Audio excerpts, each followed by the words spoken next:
Assalamualaikum warahmatullahi wabarakatuh. Sahabat pendidik di Kabupaten Jember, kali ini saya akan bertemu dengan Bapak Dr. Andes Joko Sutriswanto MSI. Beliau adalah Kabid Perlindungan Anak DP3KAKB. Nah, semoga saya nggak salah mau menyebutkannya. Selanjutnya saya akan bertemu dengan Ibu Dewi Masruroh SPDI. Beliau adalah Ketua Tim SRA SDS Darussolah Jember. SRA. Nah, itu episode kali ini yang akan saya bawakan. Ada apa cerita dengan SRA kali ini? Stay tune terus sampai akhir. Jember makin keren, semakin hari dengan Jihendi keren hari ini.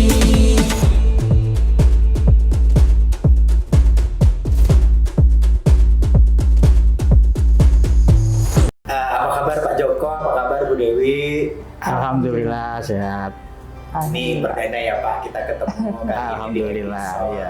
SRA. Sebetulnya SRA ini kalau tidak salah saya menyebutkannya adalah Sekolah Ramah Anak, begitu nih Pak.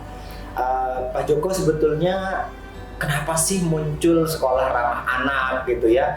Kalau menurut saya apa sekolah yang selama ini itu tidak ramah anak gitu Pak. Menurut Pak Joko itu gimana? Kenapa kok bisa muncul Sekolah Ramah Anak dan apa dasarnya gitu Pak? Ya, terima kasih. Koreksi, sebetulnya bukan sekolah. Nanti dari Kemenak iri. Oh gitu. Ya, jadi kita menyebutnya Satuan Pendidikan Ramah Anak. Kenapa SRA? Ini adalah amanat undang-undang. Undang-undang Perlindungan Anak. Kemudian ada juga Kepres tentang kebijakan Kabupaten Kota Layak Anak. Kemudian Permendikbud 46 2023. Kemudian kita juga sudah punya perda dari turunan undang-undang itu, namanya Perda Kabupaten Layak Anak nomor 1 tahun 2023. Semuanya itu ada yang namanya SRA, Satuan Pendidikan Ramah Anak. Begitu Pak Fatah. Oh, berarti tidak hanya sekolah saja ya? Tidak hanya Jadi sekolah. madrasah juga. Betul. Gitu. Bahkan di peraturan Permenak nomor 78 2022 yang namanya Satuan Pendidikan itu termasuk pondok pesantren. Begitu. Oh, jadi pondok pesantren itu juga harus ramah anak juga. Betul. Gitu ya? Seluruh kehidupan manusia harus ramah anak sekarang. Taman bermain harus ramah anak.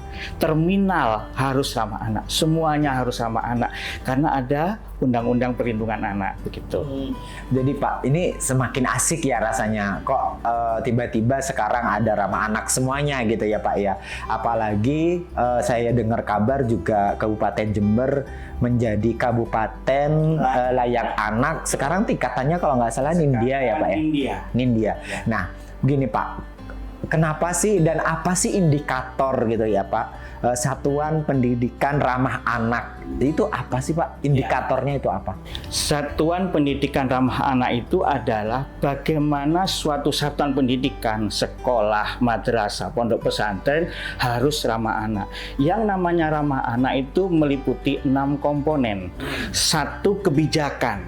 Bahwa satuan pendidikan itu harus punya kebijakan. Misalnya SD Darussolah punya kebijakan bahwa sekolah ini adalah sekolah menuju ramah anak. Kemarin belum mendapatkan SRA, sertifikasi dari kementerian, maka masih menuju.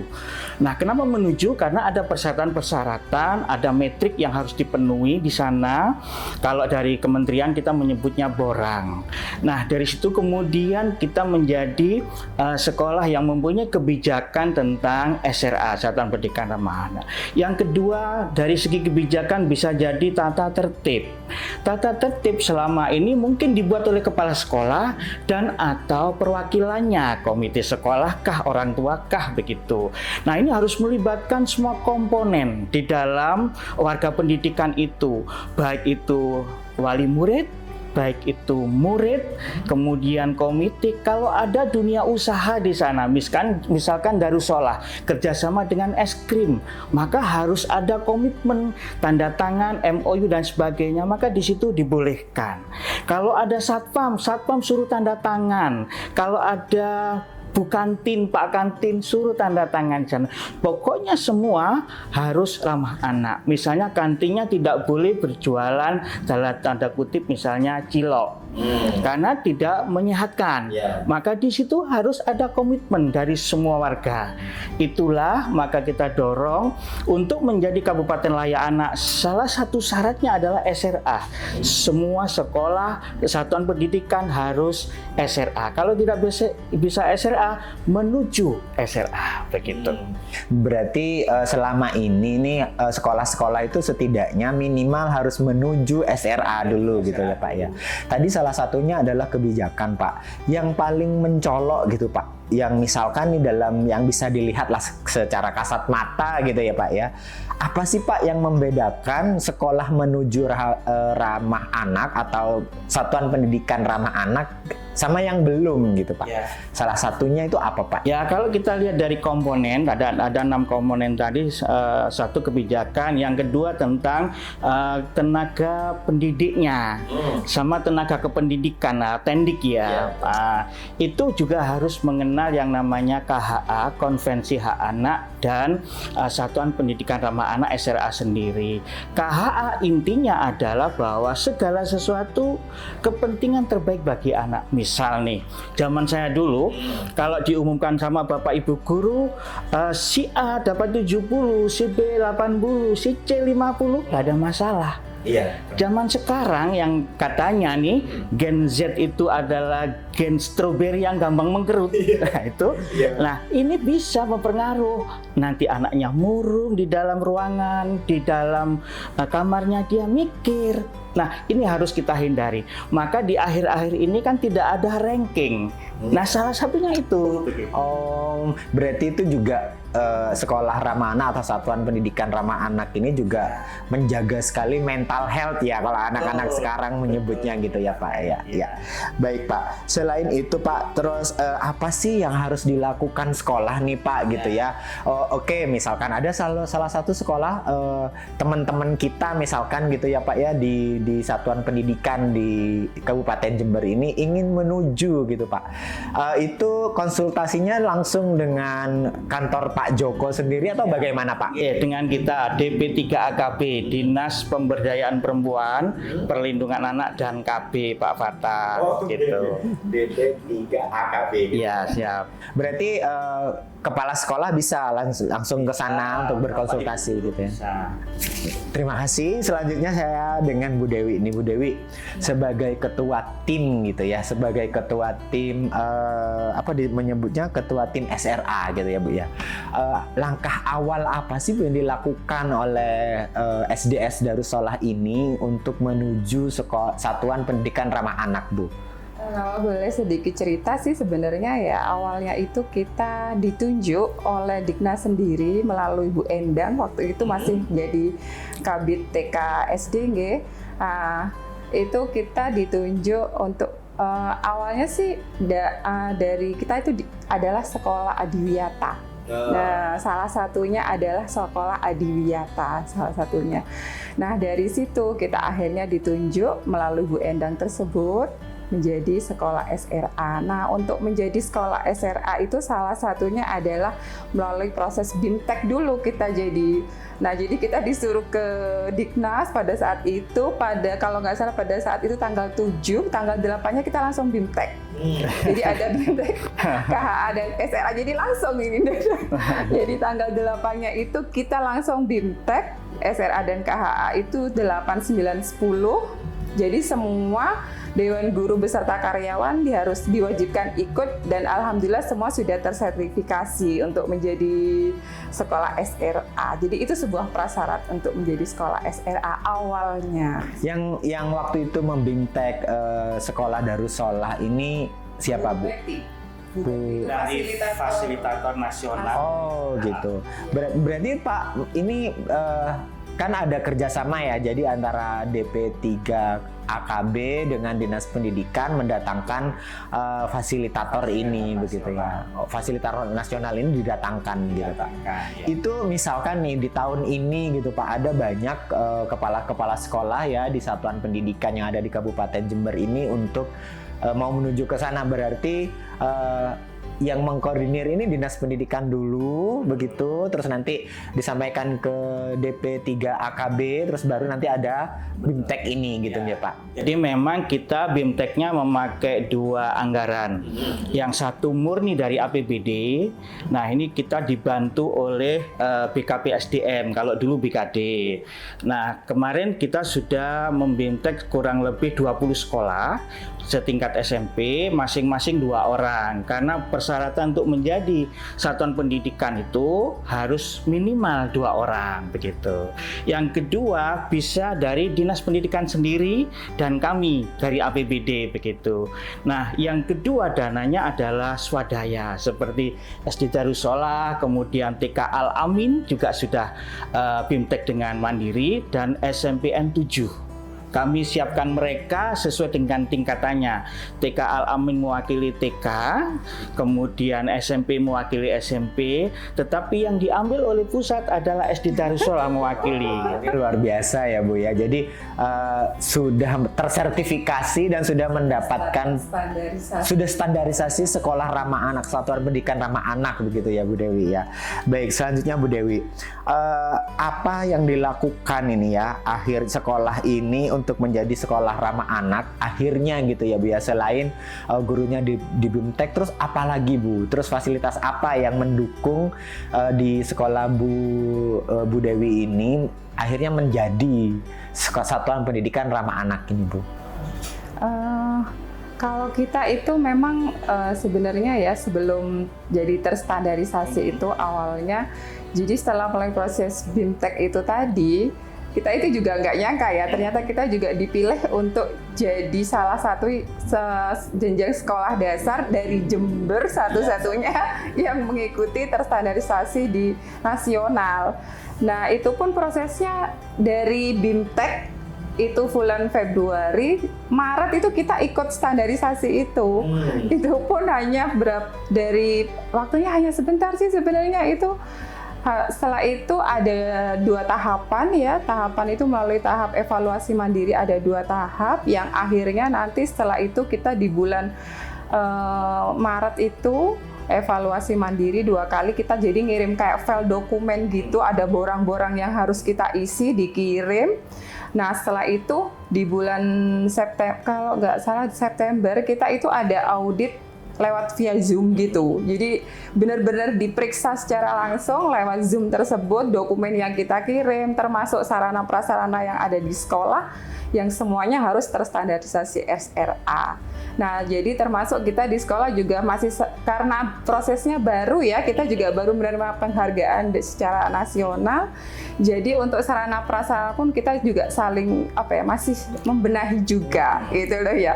Termasuk tenaga pendidiknya juga berusaha, walaupun sebenarnya walaupun kita belum menjadi sekolah SRA, juga tidak ada sih sebenarnya kayak hukuman-hukuman atau apa, memang sudah tidak ada seperti itu. Kalau zaman dulu anak dihukum mungkin orang tua bisa terima ya, kalau sekarang mungkin jalur hukum.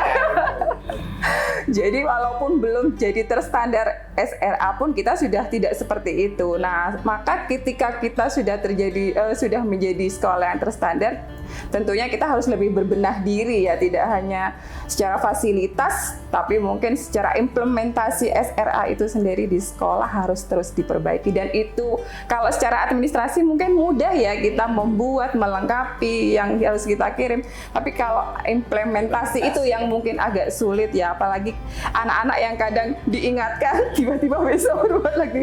Apalagi yang lagi marah kan kayak bullying itu ya. Tapi sosialisasi di sekolah itu terus kita lakukan. Misalkan di setiap upacara, di setiap wali kelas yang paling dekat dengan anak-anak di kelas, itu yang sering kita sosialisasikan ke anak-anak. Contoh fasilitas Bu, misalkan apa sih yang membedakan fasilitas satuan pendidikan ramah anak dengan yang belum gitu? Yang paling mencolok tuh apa sih Bu? Kebetulan kan karena kita sekolah adiwiyata ya, kemarin itu kan sempat dapat masukan dari Bu Bekti selaku fasilitator nasional bahwa karena adiwiyata itu dekat dengan lingkungan ya, tumbuh-tumbuhan yang paling itu jadi kayak tanaman-tanaman yang berduri itu sebaiknya dihindari sebaiknya, atau mungkin tidak ada yang membahayakan anak-anak. Terus seperti sarana prasarana yang meja ini harus tumpul Ya, gitu. nggak boleh lancip. Tidak boleh Nggak boleh lancip. lancip. Terus ada ada kayak mau tangga harus ada peringatan untuk anak-anak agar lebih berhati-hati. Jadi semuanya untuk keamanan anak-anak agar anak-anak itu Betul, aman gitu di sekolah. Jadi mungkin itu ya bedanya ya Pak ya. Mungkin selama ini sekolah-sekolah yang lain gitu ya, ada tempat duduk yang ininya lancip, meja lancip, masih seperti itu. Sama dengan pintu kelas. Pintu kelas itu tidak boleh masuk, Jadi keluar. harus semuanya. keluar gitu. Pak Joko kalau ngomong pintu, ngomong satpas, mana dong APBD-nya? Nah, itu pasti itu. Ya. Oh, berarti pintu sekolah itu pun juga bisa sampai dilihat seperti Baik dilihat, betul. Ada besi mungkin di jendela, itu karaten. Harus dibuat tidak karaten. Apakah dicat, apakah diamplas, begitu. Jadi nggak boleh ada besi-besi di sekolah yang runcing atau ada fasilitas, pokoknya fasilitas yang itu dianggap membahayakan anak-anak harus kita perbaiki. Walaupun mungkin tidak secara langsung karena itu sarana butuh dana yang besar ya terus berbenah lah istilahnya seperti itu. Wah, ini benar-benar bagaimana anak-anak itu mempunyai tempat yang nyaman gitu ya Pak di sekolah gitu ya Pak ya. Jadi selain fasilitas tadi juga guru-gurunya gitu ya mengimplementasikan gitu ya Bu ya. Itu sangat luar biasa sekali ya. Jadi memang benar akhirnya sekolahku surgaku nih jadinya buat anak-anak gitu nggak Pak ya. Oke, terus sebetulnya begini Pak Joko. Di Kabupaten Jember ini kan kemarin yang dikatakan di BIMTEK itu sangat sedikit gitu ya Pak ya.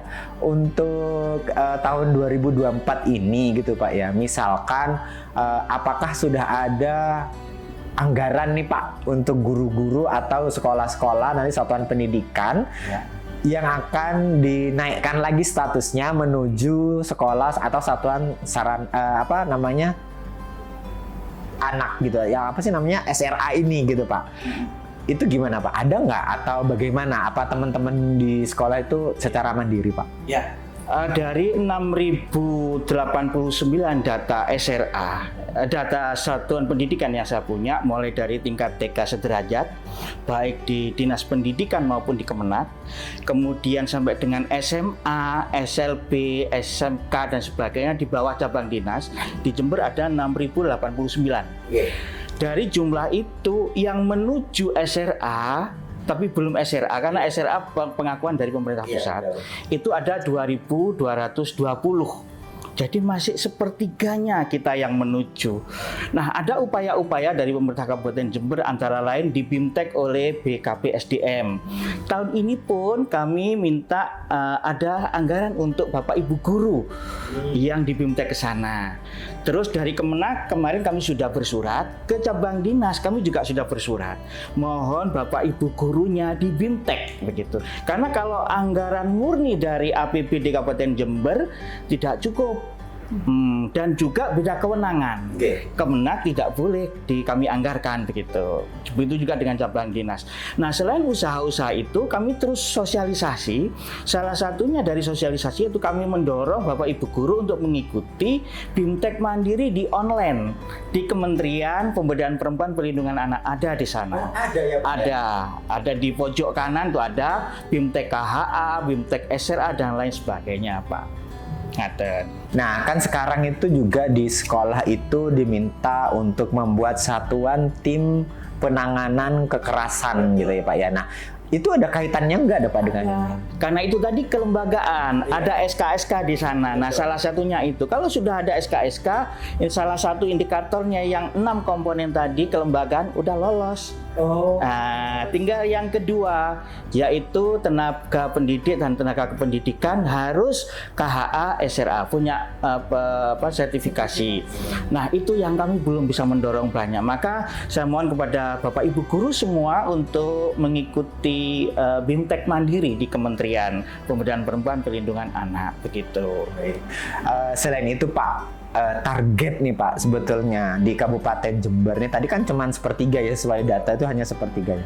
Sebetulnya untuk naik ke utama nih ya Pak ya, ke Kabupaten Layak Anak tersebut, berapa sih targetnya yang harus diselesaikan gitu Pak? Ya, kalau untuk menuju SRA targetnya adalah 75%. Kelembagaan pendidikan harus menuju SRA. Begitu. Kemudian tiap tahun harus ada 1 SRA. Begitu. Nah, pada kita mulai tahun 2021 sampai 2023 baru punya 1. Gitu. Ya. Tapi alhamdulillah karena di Jawa Timur ini yang paling timur belum ada SRA. Cuman kita di Jember satu-satunya ya. Ini luar biasa ya. Berarti memang benar-benar kita ini sudah dipersiapkan sebetulnya ya Pak ya. Oke, terakhir nih buat Bu Dewi, saran buat teman-teman sahabat guru yang ada di rumah semuanya, yang ada di rumah yang nonton podcast kita hari ini, apa sih Bu yang dapat Ibu sarankan kepada teman-teman yang mau menuju satuan pendidikan ramah anak ini? Tentunya ini ya, untuk menjadi SRA itu tidak dibangun dengan sendirinya ya, harus saling bekerja sama.